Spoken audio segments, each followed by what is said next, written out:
Hey guys, as you can see there is a absolutely amazing sunset behind me and I've been enjoying watching it for quite a while now, and I thought I'd just create like a very short little video just talking a little bit about one of the benefits of overcoming porn addiction.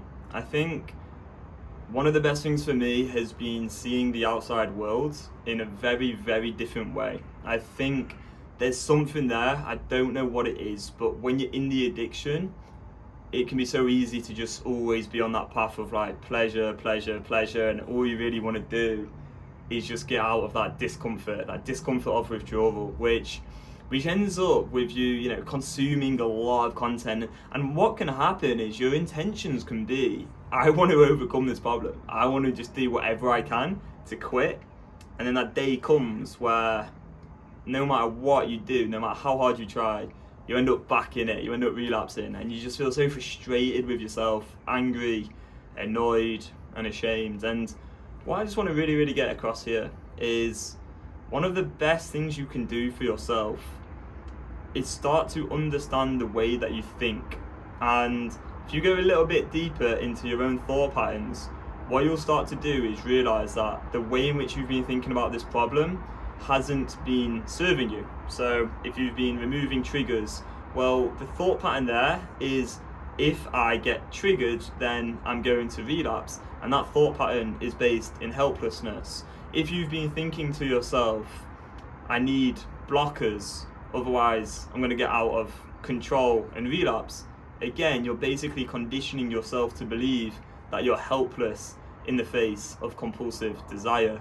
And so what you want to start to do is realize that every single thing you do is a choice, and the rest of the world, and well, not everyone, but a lot of people are going to somehow sort of encourage you, and they're not meaning to do this, but they're encouraging you to believe that this thing is just happening to you, like it's this automatic response.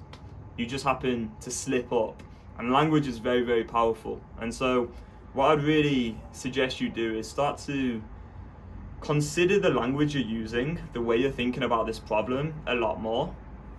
Again, if you're thinking about not doing something, or you're telling yourself like, I don't want to watch porn, really you're lying to yourself, and you're not meaning to do this, but there's a part of your mind, the addicted part of the mind, that wants nothing more than for you to go back to porn. And so if the addicted part of the mind can keep on saying to you, you don't want to watch porn, you don't want to watch porn, you don't want to watch porn, you're going to feel all this resistance, it's going to feel uncomfortable, and then eventually you're going to go relapse and be back in the porn. So the truth is with that one, it's like, well, yeah, you do want to watch porn, there's nothing wrong with you, it's just a brain wiring, it's just some neural pathways are addicted at this point. And when you can see those in isolation, separate from the self-improvement, separate from who you are and your real identity and the values that you have, when you can see it as a separate thing where you have these addictive neural pathways and there's this addicted part of your mind, and that part of your mind just wants nothing more than for you to engage in your compulsive behaviour 24/7, and then you start dealing with the thought patterns that are coming from the addicted part of the mind, and you start transforming those thought patterns.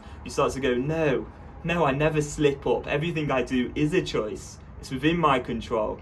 I don't automatically scroll, I don't just go on autopilot. No, everything I do is a choice. When you start to use different language, empowering language, and you start to deal with the addicted part of the mind very assertively, you're going to take back your control. And when you take back your control inwardly, and you master yourself, you master your urges, you master your own brain, well, honestly, everything changes. So just a short little video.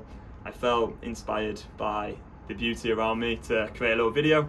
That sounds a bit cringy, but we'll go with it. Cheers guys, we'll see you in the next YouTube video. Bye bye.